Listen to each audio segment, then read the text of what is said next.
श्री अजय कुमार भल्ला जी, अंडमान निकोबार द्वीप समूह के सांसद कुलदीप जी और आज इस कार्यक्रम में आए हुए सभी प्यारे भाइयों बहनों, आप सभी को नमस्कार।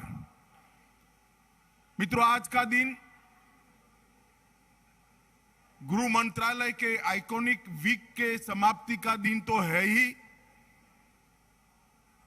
जो नेताजी सुभाष चंद्र बोस की स्मृति को देश भर में संजोने के लिए आयोजित किया गया था। आजादी के अमृत महोत्सव में इस वर्ष के अंदर अनेक नामी गिरामी स्वतंत्रता सेनानियों के जीवन कवन को भारत की नई पीढ़ी के सामने रखने के लिए प्रधानमंत्री जी ने हर मंत्रालय को जिम्मेदारी दी है। गृह मंत्रालय का सौभाग्य है कि आजादी के आंदोलन के ध्रुव तारे जैसे सबके प्रिय नेताजी के जन्म से लेकर आज तक की सारी यादों को संजोड़ने का काम गृह मंत्रालय को दिया गया है। परंतु इसके साथ साथ आज का दिन और महत्वपूर्ण इसलिए है कि आज के दिन ही अंडमान निकोबार का द्वीप समूहों का नाम, जो पहले से आजादी के आंदोलन में स्वर्णिम अक्षरों से मंडित है, उसमें एक और यश कलगी को ऐड करने का काम, जोड़ने का काम भारत के प्रधानमंत्री जी ने किया है। आज सुबह दो बड़ी शुरुआत माननीय प्रधानमंत्री जी ने की है। सबसे पहले जो सुभाष ब्रिज है, जो पहले रोज द्वीप कहा जाता था, वो सुभाष द्वीप को सुभाष बाबू के मेमोरियल के अंदर बदलकर बहुत बड़ा टूरिस्ट डेस्टिनेशन बनाने की शुरुआत हमारे देश के प्रधानमंत्री ने की है। और इसके साथ साथ जिन्होंने देश की आजादी की सुरक्षा के लिए 1947 से लेकर आज तक अपने जान न्यौछावर की, अपने शरीर के खून का कतरा कतरा मातृभूमि की इंच इंच भूमि के लिए बहाकर मातृभूमि की रक्षा करने का काम किया। कुछ जीवित रहे, कुछ शहीद हुए, वो सभी 21 परमवीर चक्र विजेताओं के नाम पर अंडमान निकोबार द्वीप समूह के 21 बड़े द्वीपों का नामकरण हुआ है। मित्रों, ये बहुत बड़ी बात है। मैंने सुबह भी कहा था, पूरे दुनिया भर के शहीदों को और वीर जवानों को महिमा मंडन करने के इतिहास को खंगाल लेते हैं। दुनिया के किसी देश ने अपनी कृतज्ञता व्यक्त करने के लिए किसी द्वीप या भूमि को शहीदों के नाम से नहीं किया है। हमारे प्रधानमंत्री जी ने अंडमान निकोबार के अनाम 21 द्वीपों को, 21 बड़े द्वीपों को इन महान शहीदों के वीरता के, जिन्होंने पराक्रम की पराकाष्ठा की, ऐसे हमारे वीरों के साथ जोड़कर न केवल सेना का मनोबल बढ़ाया है, न केवल तीनों सेना को सम्मानित किया है, इसके साथ साथ में भारत की युवा पीढ़ी को हमेशा के लिए उत्साह, प्रेरणा और देशभक्ति के संस्कार से सिंचित करने का काम किया है। इसलिए मैं आज इस सभा के अंदर प्रधानमंत्री जी को बहुत बहुत बधाई और साधुवाद देना चाहता हूं। इसके साथ साथ भारत की तीनों सेनाओं के सभी जवानों को भी बहुत बहुत साधुवाद और अभिनंदन करना चाहता हूं, क्योंकि इनके पराक्रम को आज बहुत अच्छे तरीके से देश के इतिहास के साथ संजोने का काम हुआ है। मित्रों, जब भी नेताजी का नाम सुनते हैं तो रोंगटे खड़े हो जाते हैं। इतना साहस, इतना पराक्रम, इतनी देशभक्ति, और देशभक्ति सिर्फ होना नहीं, देशभक्ति को कर्तृत्व में ढालना, ये चारों चीज शायद ही किसी विरले के अंदर होती है। नेताजी हमारी आजादी के आंदोलन के ये वीर पुरुष थे जिनके अंदर ये चारों चीज थी। नेताजी के व्यक्तित्व में वसंत ऋतु के सूर्य के जैसा आकर्षण था, जो ना बहुत गर्म होता है ना बहुत शीत होता है। जब समय था सोचने का, आजादी के आंदोलन में वो कांग्रेस के अध्यक्ष रहकर 2 साल तक कांग्रेस के आंदोलन का नेतृत्व करते रहे। फॉरवर्ड ब्लॉक भी बनाया, एक प्रकार का आर्थिक चिंतन भी रखने का प्रयास किया। जब कलकत्ता के मेयर बने, अच्छी प्रशासनिक क्षमता का भी परिचय कराया, मगर जब लगा कि द्वितीय विश्व युद्ध में भारत को आजाद करने का एक मौका है, अंग्रेजों की कैद से उनकी आंख में धूल झोंककर वहां से बर्लिन तक की यात्रा, मित्रों वो यात्रा का कोई वर्णन पड़ेगा तो कम कमी हो जाएगी। मैं देश भर के युवाओं को अपील करना चाहता हूं कि नेताजी को जानना है तो नेताजी की दोनों यात्राओं को ध्यान से पढ़िए। देश के लिए कोई एक व्यक्ति अपने अल्प आयु के अंदर क्या कर सकता है, इसका एक उत्कृष्ट उदाहरण था जो नेताजी ने ये पूरे विश्व के सामने रखा है। मैं इस पर आपको बाद में बताऊंगा। नेताजी के लिए देश का सम्मान, देश की जनता के प्रति ईमान और खुद के स्वाभिमान से बढ़कर कुछ नहीं था। मित्रों, मोदी जी ने अंडमान निकोबार द्वीप समूह में आज जो 2 चीजें की है, वो दोनों कार्य अंडमान निकोबार द्वीप समूह को भारत के आजादी के और आजादी के बाद भारत की सुरक्षा के इतिहास में स्वर्ण मंडित अक्षरों से लिख दिया है। वैसे ही अंडमान निकोबार, उसका इतिहास कौन जानता नहीं है। यहीं पर आजादी की तीर्थस्थली जैसी सेल्युलर जेल है, जहां वीर सावरकर ने अपार यातनाओं को सहते हुए कभी न झुकने वाला जज्बा दिखाया था, जहां पर अनेक सन 57 से लेकर सन 47 तक, 1857 से 1947 तक अनेक कैदियों ने यहां रहकर आजादी के आंदोलन की तपस्या करी थी। पूरे देश के युवाओं के लिए मैं हमेशा कहता हूं, ये सेल्युलर जेल एक मॉन्यूमेंट नहीं है।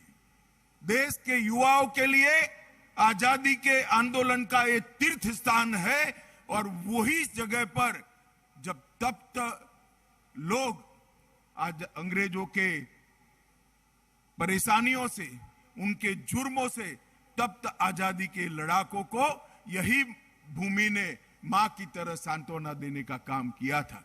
और इसके साथ साथ अंडमान निकोबार का ये द्वीप समूह वो सौभाग्यशाली भूमि है जिसको पूरे भारत के अंदर सबसे पहले आजाद होने का गौरव मिला।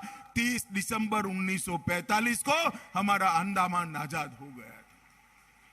मैं तो जब भी द्वीप समूह के भूमि पर पैर रखता हूं रोमांचित हो जाता हूं। ये भूमि पर नेताजी ने ध्वज फहराकर अंडमान को स्वतंत्र करने का काम किया था, और आज वहीं पर नेताजी की स्मृति में एक द्वीप पर स्मारक बन रहा है। देश नेताजी के उपकारों को, उनके ऋण को कभी चुका नहीं सकता, मगर हम एक छोटा सा प्रयास तो जरूर कर सकते हैं। उनके जीवन से, उनकी वीरता से, उनकी देशभक्ति के गुण से नई पीढ़ी सीखे, ऐसे स्मारक बना सकते हैं। वो काम आज मोदी जी ने किया है, और मैं इसके लिए अंडमान निकोबार द्वीप समूह के सभी नागरिक भाइयों बहनों को बहुत बहुत बधाई देना चाहता हूं। इस सप्ताह के अंदर, जैसे अभी छोटे से वृत्त चित्र में आपने देखा, मणिपुर के मोइरांग में जहां पर नेताजी ने हिस्सा भी जीता था, बारडोली सूरत जहां नेताजी अध्यक्ष बने थे, कोलकाता जहां उन्होंने पहली बार मेयर भी बने, स्नातक की डिग्री भी, उपाधि भी हासिल की, नागालैंड में कोहिमा, गुजरात में हरिपुरा और कटक जहां उनका जन्म स्थान था, सभी जगह पर गृह मंत्रालय ने अलग अलग कार्यक्रम कर नेताजी की याद को संजोने का और उसको आगे बढ़ाने का काम किया है। मित्रों, नेताजी के जीवन को हम ध्यान से देखें तो उस जमाने में देश के सारे युवाओं का स्वप्न होता था आईसीएस अफसर बन जाए और अंग्रेजों के राज के साथ जुड़कर अपना जीवन सफल कर दे। नेताजी आईसीएस तो बने, सिलेक्ट भी हुए, पास भी हुए, मगर अंग्रेजों की नौकरी करना पसंद नहीं किया। इस्तीफा देकर उन्होंने देश को आजाद करने की मुहिम के अंदर जुड़ना पसंद किया। सबसे कम आयु वाले कोलकाता के मेयर बने, सबसे कम आयु वाले कांग्रेस के अध्यक्ष बने और 1938 में फिर से जुड़कर आए। गांधी जी के साथ कार्य पद्धति के मतभेद के बाद उन्होंने कांग्रेस छोड़ दी और अपना रास्ता अख्तियार किया। वहां फॉरवर्ड ब्लॉक की स्थापना की और जब मौका लगा कि अब देश को आजाद किया जाता है, किया जा सकता है, उन्होंने आईएनएस की स्थापना कर देश को आजाद करने का बहुत बड़ा प्रयास किया। उन्होंने गांधी जी से मतभेद के कारण कांग्रेस तो छोड़ी, मगर आजाद हिंद फौज का जब रेडियो बना तब उन्होंने बापू से आशीर्वाद मांगकर अपनी लड़ाई के लिए विजय के आशीर्वाद मांगे और उन्होंने कहा था कि बापू, आपके आशीर्वाद के बगैर मेरी ये लड़ाई सफल नहीं हो सकती। ये उनकी विनम्रता बताता है। उन्होंने आजाद हिंद फौज का गठन किया और एक बहुआयामी व्यक्तित्व, ब्रिलियंट विद्यार्थी रहा, उत्तम प्रशासक रहा, राजनीतिज्ञ रहा, सेनानी भी रहा और सभी गुप्तचरों को पछाड़ दे ऐसी गुप्तचर की कला में भी माहिर होकर कलकत्ता से ग्रेट एस्केप की यात्रा कर यूरोप तक गए। और आज देखें तो कलकत्ता से पेशावर, पेशावर से मॉस्को, मॉस्को से बर्लिन, 7,275 किलोमीटर की ये यातनाओं से सभर यात्रा थी, मगर एक जुनून था कि समय है देश को आजाद करने का, हम अब राह नहीं देख सकते। इसके साथ जर्मनी से इंडोनेशिया, इंडोनेशिया से जापान, 27,000 किलोमीटर की टोटल पनडुब्बी से यात्रा, ये नेताजी के साहस को बताने का काम करते हैं। मित्रों, पूरा देश आज नेताजी को अपना अभिमान मानता है। पूरा देश नेताजी को, उनके साहस को सलाम करता है और हमें नेताजी पर अभिमान है। मोदी जी ने नेताजी के इतिहास को सम्मान देने के लिए, उसको संजोने के लिए कर्तव्य पथ पर नेताजी का एक भव्य स्टैच्यू स्थापित करने का काम किया है। आजादी के बाद नेताजी को भुलाने का, उनकी भूमिका को छोटा कर नया इतिहास लिखने का बहुत प्रयास हुआ, मगर मित्रों कहते हैं ना, जो वीर होते हैं, जो सच्चे होते हैं, वो इतिहास में स्थान प्राप्त करने के लिए किसी के मोहताज नहीं होते हैं। इतिहास ही अपनी गोदी में बिठाकर अपने बच्चे को बड़ा करता है।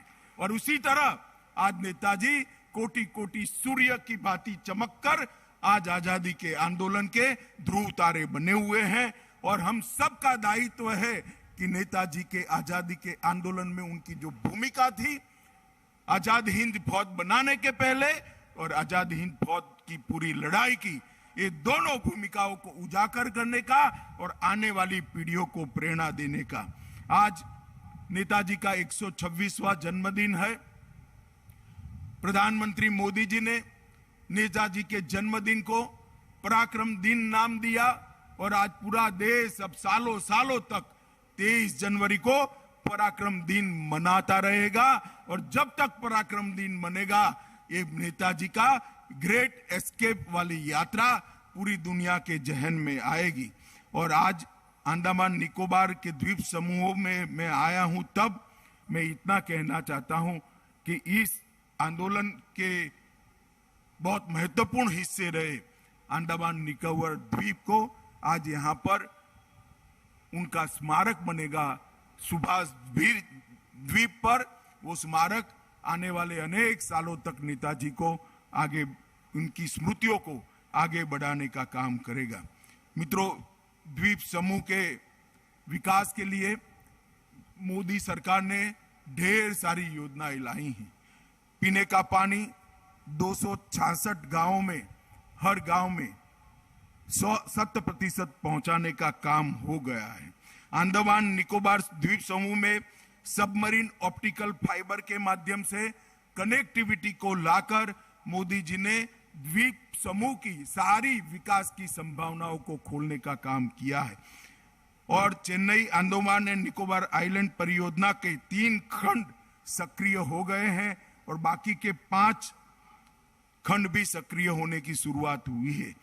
परफॉर्मेंस में ग्रेडिंग का सूचकांक के लिए एक पहल पोर्टल भी यहां निर्मित किया गया है और आयुष्मान भारत योजना के तहत हर अंडमान निकोबार वासी को 5 लाख तक का पूरा कवरेज यहां पर मिल रहा है और विद्युत क्षेत्र में 20 मेगावाट के सोलर प्लांट को चालू कर दिया गया है, जो आने वाले दिनों में हमारे द्वीप समूहों के लिए ऊर्जा और विकास का मूल कारण बनने वाला है।